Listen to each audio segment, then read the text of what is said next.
Welcome to our channel. Today we how to authenticate with OneLogin using MFA policies, complete guide step by step clearly. To authenticate with OneLogin using MFA policies, start by navigating to the OneLogin login page. Enter your username and password.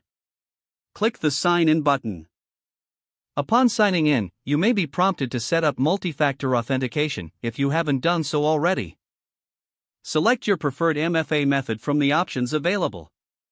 Options typically include SMS, email, or authentication apps like Google Authenticator. If you choose SMS, enter your mobile phone number. If you select email, verify the email address provided.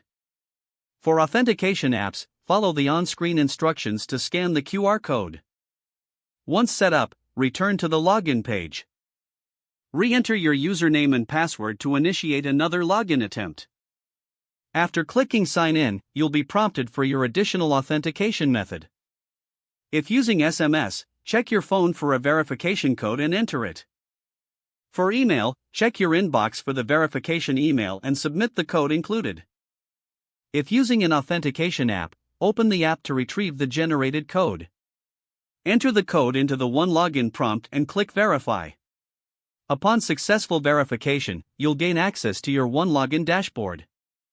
If you encounter issues, check the accuracy of the code entered. Ensure your MFA device is synced and functioning correctly. If needed, you can reset your MFA methods in your OneLogin account settings. Regularly review your MFA settings to ensure they remain secure. This guide ensures a seamless experience when authenticating with OneLogin using MFA policies. If the page does not load, refresh the browser or try again in a private or incognito window. Make sure you are using the correct email address, then retype it carefully to avoid small typos.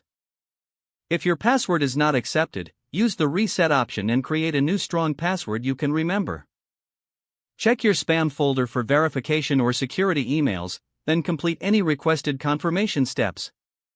Enable two-factor authentication if available to improve account security and reduce unauthorized. After signing in, review your profile details so your contact information and settings are accurate and current. If you see an error message, note it down and try again after restarting your device and internet connection. Don't forget to like this video and subscribe to our channel for more step-by-step tech guides.